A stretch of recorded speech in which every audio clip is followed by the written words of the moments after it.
హే వెంకటేష్, నేను టెలిస్కోప్ ఉన్నాను, దా వచ్చొద్ది కానీ. ఏ టెలిస్కోప్ అన్నావా? మనకెందుకు టెలిస్కోప్? టెలిస్కోప్ ఎందుకంటే బెటరా? ఆయన నీకేంది టెలిస్కోప్ గురించి? అసలు టెలిస్కోప్ ఎలా ఉంటుందో తెలుసా నీకు? తెలుసులా బాయ్. సర్లే కానీ నీతో టెలిస్కోప్ గురించి మాట్లాడి వేస్ట్ కానీ ఏంటి ఇందాక నుంచి ఓ తెగ రాసేస్తున్నావు? ఎదురా ఒక కవిత రాసా, వినిపించమంటావా?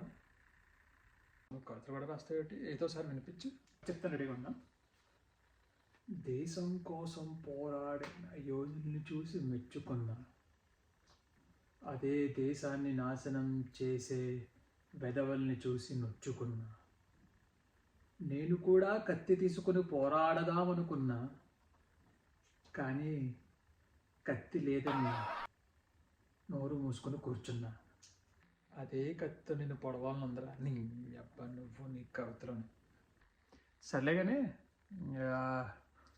టెలిస్కోప్ అన్నావు కదా, చూడడం వచ్చా.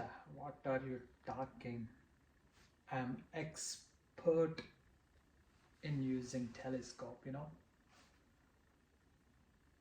టెలిస్కోప్ సెర్చ్ చేస్తా, చుక్కల్ని చూస్తా, నీకు చూపిస్తా. అయినా టెలిస్కోప్ వాడాలంటే దానికి ఒక టాలెంట్ ఇది ఉండాలి, అది నీకు లేదు. యూనో, నీకు చెప్పిన అర్థం కాదు.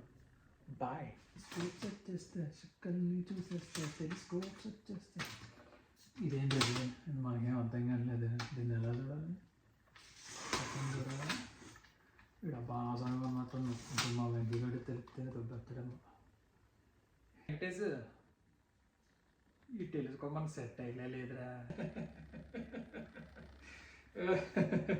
నాకు తెలుసురా నీకు నచ్చదని, నీకు ముందే చెప్పాను. అయినా నేను చెప్పిన మాట నువ్వెందుకు వింటావు?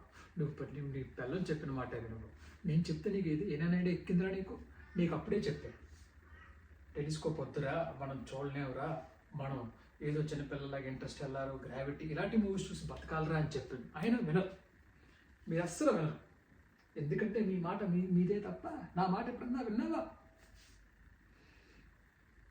అయినా ఇది అమ్మాలంటే ఫేస్బుక్ మార్కెట్లో పెట్టాలి. ఆడెవడో వస్తాడు $30 తీసుకుంటారంటాడు, నువ్వేమో $80 పెట్టుకున్నావు. ఎవడరా తీసుకునేది ఇది? అసలు ఎందుకు కొన్నావు? చూడడం రానప్పుడు ఎక్స్పర్ట్ అని ఎందుకు చెప్పావు? చుక్కలు చూపిస్తా, నీకు అర్థం కాదు, నాకు అర్థం కాదంటే సరేలే, కోపడకరా. సర్లే, కోపం లేదో చెప్పాను కానీ ఏదో చేసాం. కానీ వెళ్ళిపోయే ముందు నీకు ఒక కవిత, ఒక్క నిమిషం. డింగ్.